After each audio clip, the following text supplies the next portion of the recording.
I literally have to hold on to things to walk. Like I'm holding on to the table and the walls. Like I am the dead part of DeadAnt.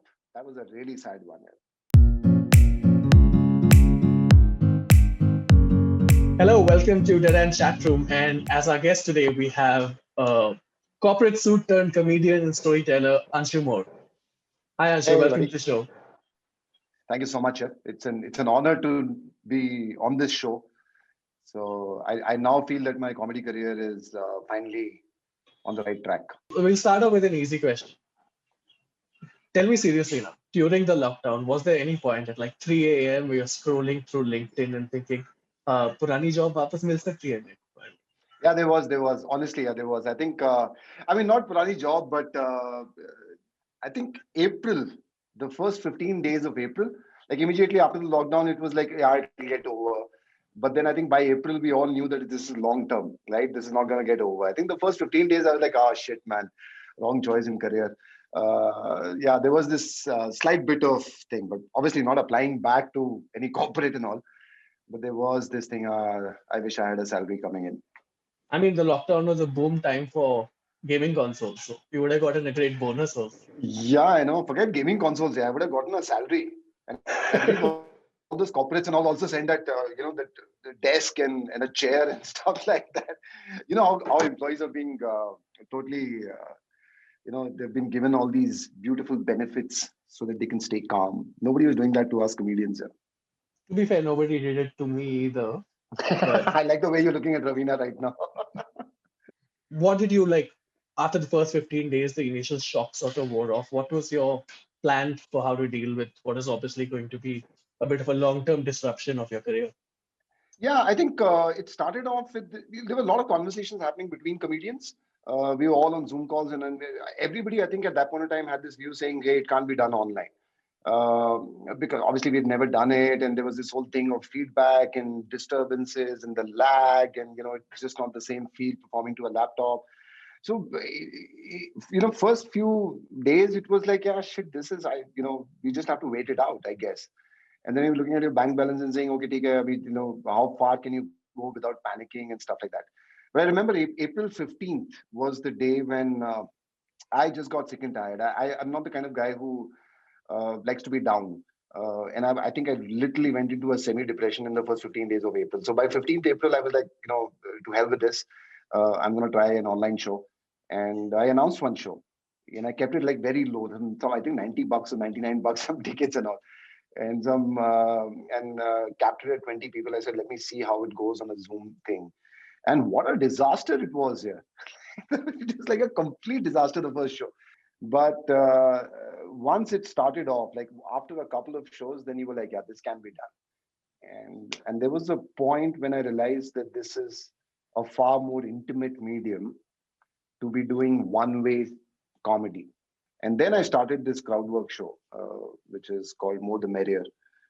And I think that kind of really, really blew up, so to say, at least for me. So more the merrier. How was the initial sort of reaction when you started doing crowd work shows? So this was the first time I had done a crowd work show. Like in live, I'd never done a proper crowd work show. Like you would do this initial 2-3 minutes of crowd interaction in a show. That was it, right? So I had no idea how to do it. And it was very I was going the route which every comedian, I guess, goes when they start off with crowd work, right? It's like, so what do you do? And then it was like, so where are you from? And I was literally going block by block, asking the same damn questions. But the slight benefit, I guess, online was that you could see the house behind, so there were other things you could speak about, and it went on fine. I think I like it got over very quickly because I'd kept it as a 1 hour show, and at one point I just looked up and I was like, oh, I'm like 1 hour 10 minutes into it. I mean, you say 1 hour, 10 minutes, but I think that attended a show where which went for 5.5 hours. And I think you even extended that and like Mm. extended that record even further. So how do you even keep people engaged? Is this the same crowd for this entire time, or are people So, like coming and going? so to the first question, I have no idea how it goes on for so long. Yeah, now the shows are averaging 10 hours. The last one was for 10 hours, 45 minutes. So we started off at 9 p.m. We finished off at 7:45 a.m. And even then, the audience is like, let's have breakfast and then close. Like take a walk. Like I'm done. So I don't know how time passes here. I think it's. I have actually no answer for that. I every time I do this show, and these are always like literally Saturday night 9 p.m. shows. And I had this feeling at about 7 p.m. I'm like, what will I talk to them about now? Yeah, like, and the general expectation, like, I now cannot close this show in like 5-6 hours because everybody's like, what, what are you doing types. And then when it starts, it just happens. There's plenty of stuff which is happening. There is the good part and the bad part is that almost 50% of the audience that comes in are regulars now. They've attended literally every show. So now I can't, like, it's become a kind of a friend circle. It's a group now. It's a community, whatever. And we know everything about each other. And you can't flesh out new information from the same people. But somehow it happens. Yeah, I have no idea. I didn't plan for it. It just kept increasing 1 hour, 10 minutes to a 3 hour show, to a 5 hour show, to a 8 hour show. And then one fine day we did 10 hours and 45 minutes. And this is nonstop, by the way. So Like like where I'm sitting right now, I don't get up, I don't pause. It's nothing. Like I'm just sitting.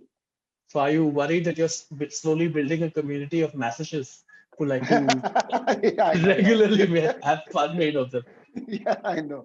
And it's actually now the show is more than just crowd work roasting. It is kind of moved into, I don't know what it is yet.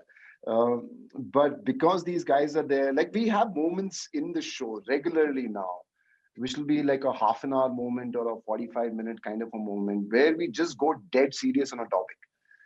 And we've discussed everything under the sun here. We've discussed what's, the politics. We've discussed, privilege and feminism and, outrage. And then we go back to, having fun and stuff like that. So it's now become I don't know what show it is, but yeah, I still call it crowd work. It's like a comedy show meets therapy group. I think it is, yeah. I think it is. And I heard you had a marriage proposal go down on one of your shows as well. Oh, yes, we did. Yeah. There was a couple on the show. I mean, they were dating each other. And they were just being too lovey-dovey on the show. You know what it, how it is, right? "Oh, I love him, I love you," and that's. So at one point we got down to it, asking how serious is the guy. So this guy was like, "I'm very serious. I will get married to her whenever I can." And it just so happened that one of the audience members, she's from US. She was stuck in India for a long time, and she's been ordained as a minister.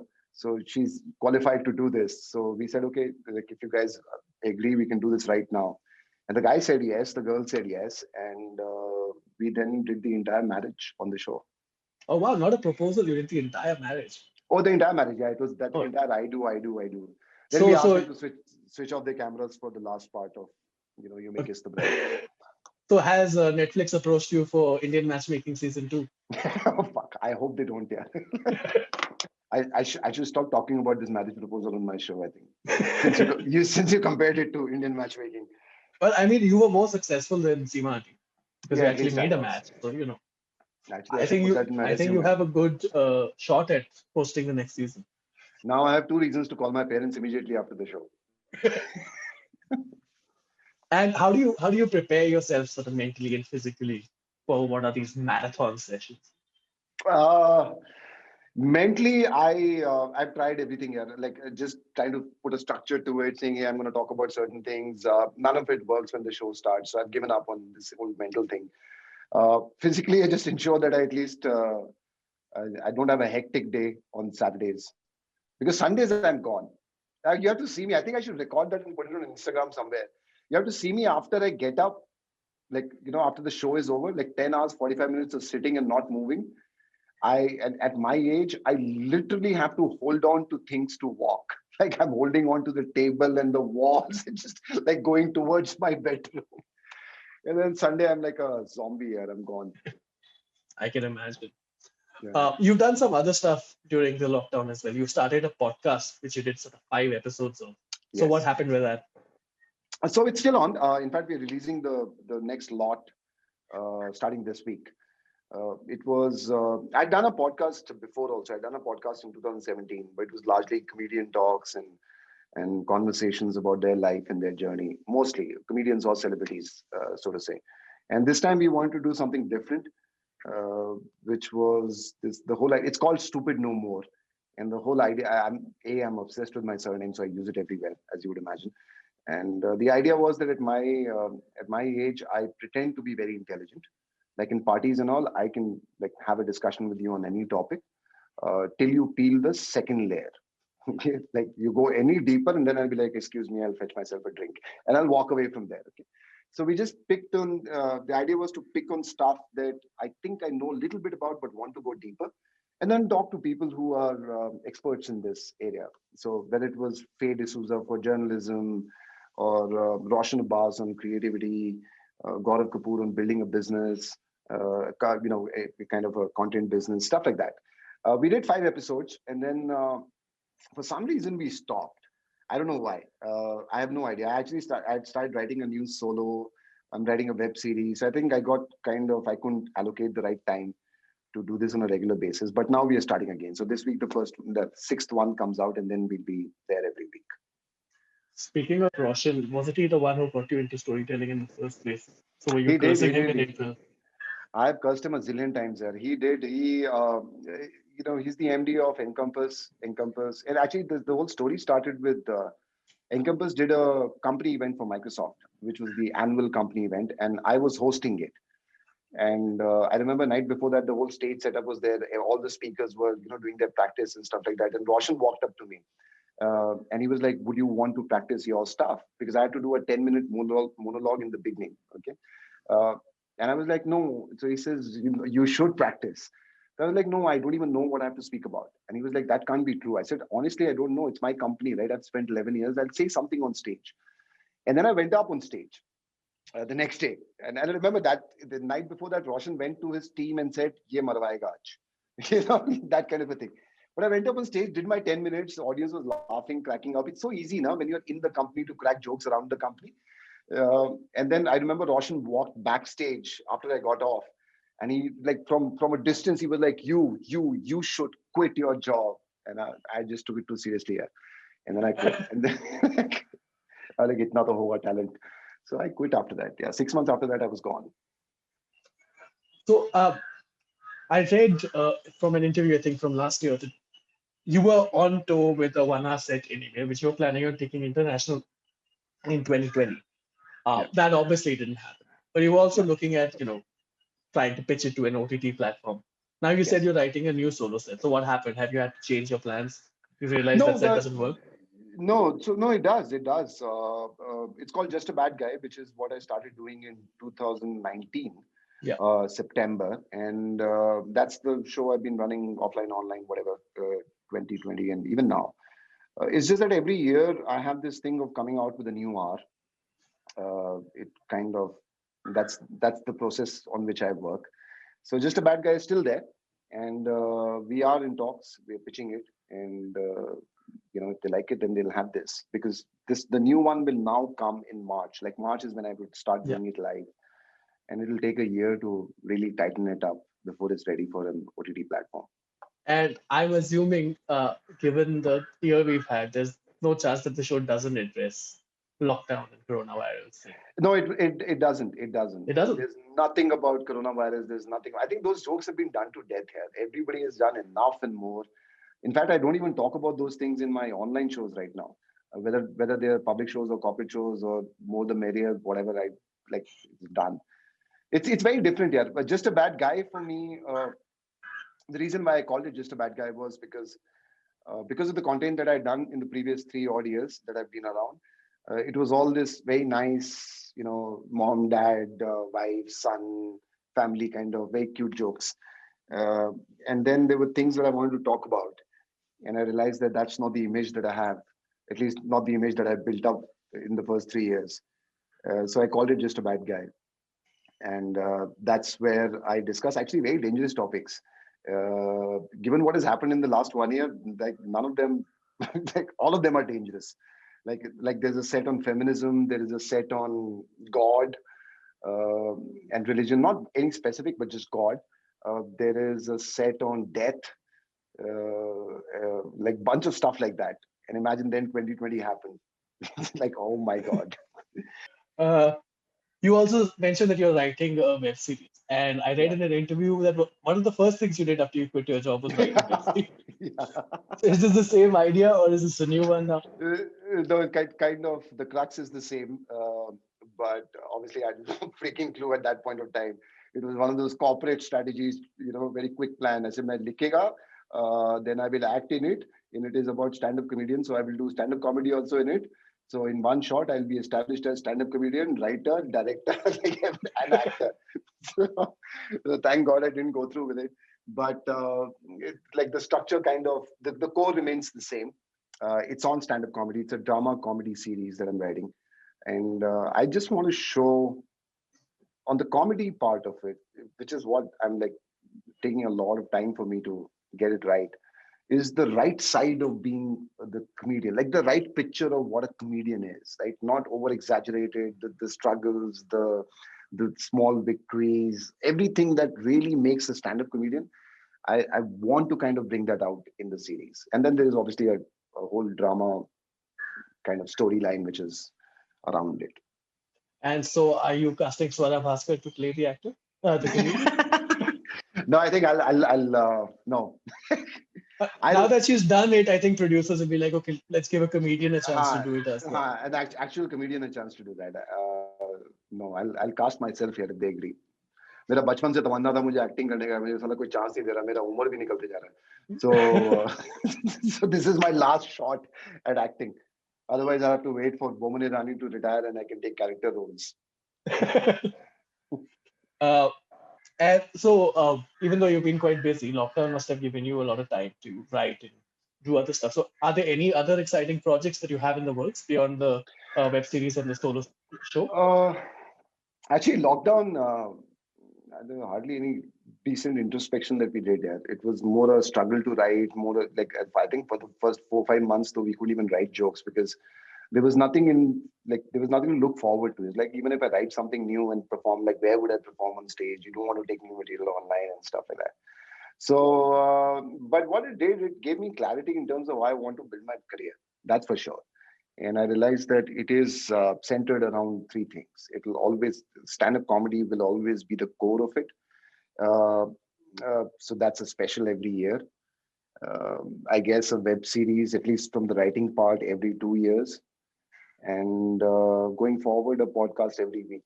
I think that's my life here. Now that lockdown has ended and shows are slowly coming back, live shows are slowly coming back, and hopefully by the end of the year it will be somewhat back to normal. So, are you planning on continuing with either this version or some version of the More the Merrier and these sort of crowd work shows that you've been doing? Yeah, More the Merrier will continue online. I mean, there'll be an offline version, not 10 hours for sure. It'll be a standard, whatever, 1 hour, 90 minutes. But online, it'll continue. I think what I'm getting out of it is far more than just a show. These stories that I hear, the community that is getting built up, I think we're going to work on just broadening that community forward. There are folks who join in from for More the Merrier from all over the world right now, and it's just a beautiful experience. I don't want to give that up. So online it will continue. Just the crowd work part of it. Online shows, yeah. Once offline starts, then I guess those shows will go down. It's been great having you on the show. Thank you so much for coming. It's been a fantastic conversation. I just have one last question before you leave. Sure. What is your prediction for where Indian comedy will be in 2021, and why will they be in jail? I think we'll be better off here. We'll be better off. It's actually a far more. I don't even want to joke about this topic right now, but yeah, some of us would land in jail, some would continue, but I think overall, comedians have now they've started understanding in India that we are the ones speaking the truth.